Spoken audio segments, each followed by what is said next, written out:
Hello stock traders, I hope all of you had a good trading day today. Today I did finish with a 4.5% gain. That was actually recorded at the end of market day. So in after hours, had a stock go really south on me, and if you owned it, you know exactly what I'm talking about, and I'll talk about that more in length later. If you're following the top 7 and others for Wednesday's trading day, then you would have had a 0.63% loss. Month to date, if you followed the top 7 and others, you should be really close to a 0.79% gain. And you might be, wow, that is a small gain. It is. This was the second most difficult month of the year. So that's something to kind of keep in mind. The Dow Jones Industrial finished negative 7.04%. So to have any type of gain, if you have a gain trading, then you did really, really well. Year to date, I'm so far at 481.74%. And I was able to do that with some fantastic intraday trading. So I day traded quite a few picks. My day trading picks are SAVA, CTEC, CTEK, ITRM. So I traded all of those throughout the day for 58.53% gain. So I had a very successful time doing that. Now I use less than 10% of my total portfolio to day trade. And I like to use Webull to do so. And the reason why I do is because they are great at filling orders. Also, they have a lot of great tools available to me. If you are looking for a great broker, highly recommend that you check them out. There's a link in the description down below. You get one free stock when you sign up and another when you deposit money. So I have a couple of sales to report from the top 7 list, actually 2 different ones. I sold PBF for a 4.5% loss. And I sold about 95% of my ZSAN, my ZSAN, for a 5.7% loss. So if you didn't know, today Zosana Pharma received a discipline review letter from the FDA, and so that is very, very bad. The stock tanked because now it means that they don't have a PDUFA run-up anymore. There are still a lot of positives for the company. This was really rough, and a rough way to end the month, that's for sure. Very unexpected. I didn't have any kind of warning on this. This is something that you kind of deal with if you are going to do the PDUFA run-up strategy. And I had a couple people say, well, I'm just not going to do the PDUFA run-ups anymore because of the risk. Yeah, I mean, there's risk, but there's high reward also. If you look back and you followed the entry point and exit points that I've been giving on these videos, one is AQST. That was a 44% gain. Very, very good. Another one was LPCN, a 75% gain. Another was ETON, which is pretty recent, a 16% gain. The best one really so far this year for me was TRVN, and that was a 90% gain. I gave the exact time to get in, run it up. I said when I sold it, if you would have sold it right when I did, you would have done very, very well. So it's hard to just throw away a strategy because of one really bad pick. Stuff like this will happen within any strategy. Stuff like this is going to happen. The key is to be diversified. Never, ever put more than 10% of your portfolio in one stock. I recommend really around 6%, 7% typically is what I put in a pick. Maybe an insider that's got really hot activity, I might go to 10% on. But anyway, that's just a really good rule of thumb. This will protect you if something like this should happen in the future. Okay, so let's get to the top 7 because there's so many great stocks to cover. Let's go ahead and get to it. The first one is EIGR. So this is part of the others. This is not in the top 7. Today it finished down 1.57%.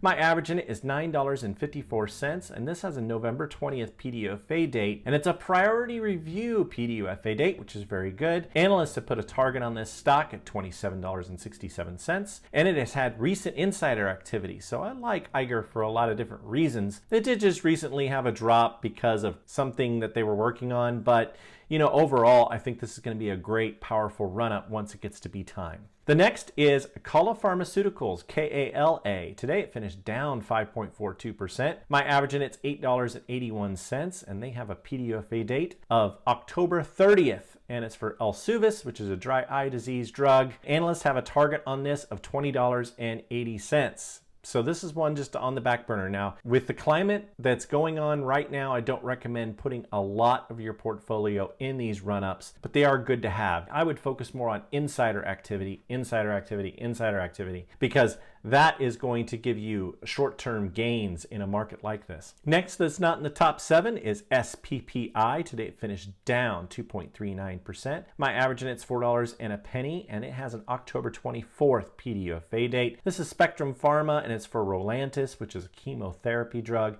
which is very marketable, and analysts have a target on this of $10.42. So I feel that this is going to be a great run-up stock. The next, not in the top 7, but very powerful stock, and this is SAVA Cassavia Sciences, SAVA. So this is brand new to the list. Again, I'm bringing it back. This has been on the list quite a few times. Today this finished up 0.88%. My average in it's $11.71. And now they've just announced an upcoming conference with clinical results, and this stock has had a ton of insider activity. So all those things together make me feel very confident there's good news coming. Analysts have put a target on this stock at $17 a share. I think it's going to be a great stock for the month of October. Not in the top 7, but very good, is Fortress Bio, FBIO. So I had this much higher on the list, but after what's happened with Zosana, I just kind of moved it way back. I still think this is a great stock, and today it finished up 3.59%. My average in it's $3.85, and this is Fortress Bio. They have an October 10th PDUFA date, and it's for Tramadol.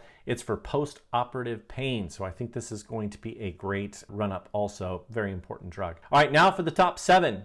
Number 7, and this was number 1 on the list, and there's really no reason why I moved it all the way to number 7 other than I really like these other picks that I have in here, is VOXX. This is VOXX International, and this stock has been fantastic. Collie Holding has been buying up shares each and every business day, and so this insider activity has been intense, and it's been 14 days in a row, and I'm expecting tomorrow for more insider activity to be reported. And so VOXX has just been slowly moving up. If you got this when we first added to the list, you're sitting around 22% up in this stock. That's really welcome with how the market has been lately. Number 6 is TCON. So this is TCON Pharma. On Wednesday, it finished up 1.97%. My average in it's $5.10. And the CEO and a Pele Management bought a lot of shares. And so it was very bullish activity. And they've been loading up multiple times. And so this one is one, I think it's got a lot of pop still left in it. That's why it's on the list. It should do really well for you. Number 5 is HOME. And you should be doing great with this stock too, ever since it's been put on the list. On Wednesday, it finished up 0.13%. My average in it's $14.11.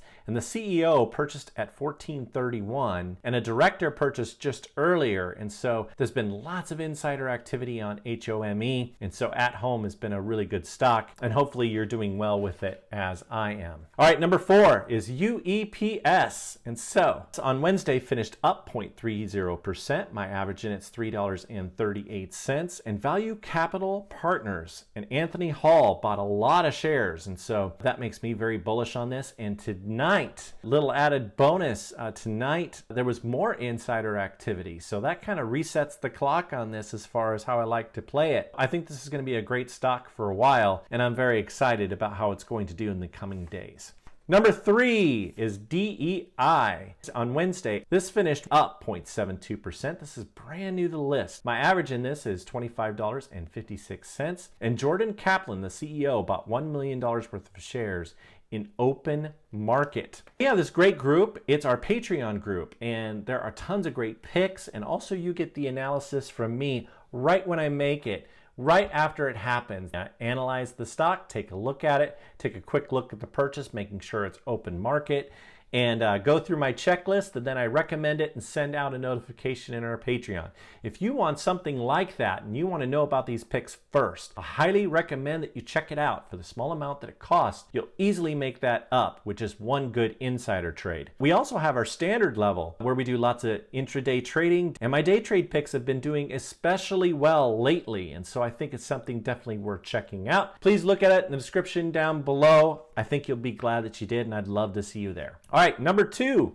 Number 2 is Safehold, SAFE. So this has been on the list forever. If you added this when first added to the list, you should be sitting about 14% up in it. On Wednesday, it finished down 0.16%. My average in it's $54.25. And the whole reason why I like it, and the reason I've started talking about it, is because there's been insider activity by iStar each and every business day for 34 business days in a row. Now, last year, there were 134 days in a row of insider activity reported by iStar. So if that continues again, I really do expect the stock will double and it will be well over $100 a share. So it's definitely still good to get in, and this activity is still going. It's still rather early. I'm expecting a lot more of this to come in the future. Number one, and this is brand new to the list, and we had it on the list a couple days ago and we sold it for a nice 6% gain. Well, it's back because the insider activity is back, and that is NVDA. On Wednesday, it finished up 2.30%. My average in it's $528.25. Stephen Neal keeps on purchasing up shares in open market. And so this is a great company. This is a great stock to have in your portfolio. And it's one stock that did really well, even when the market didn't do so great on a day like today. I do a lot of work for this list, so if you could please do me a favor and please hit that most amazing and wonderful like button. Also, subscribe. And as always, turn on those bell notifications to get notified when a new one of these videos comes out. We do one each and every business day. Well, today was definitely a struggle. This month was a struggle. I want to say just hang in there. You know, you're going to go through months like this. The stock market is not going to be up 100% of the time, but we will have our victories. That is for sure. In January, I was thinking it was just going to be just kind of so-so, and how could I do better than December of 2019? But I finished up 90% that month following insiders only. And it was just a really, really powerful month. I just want to encourage you, we could still have one of those great months, and who knows, with the election coming up, that insider activity is going to be even more important. Those shorter investments are going to be even more explosive. Let's have a great trading day tomorrow, and Raythoven out.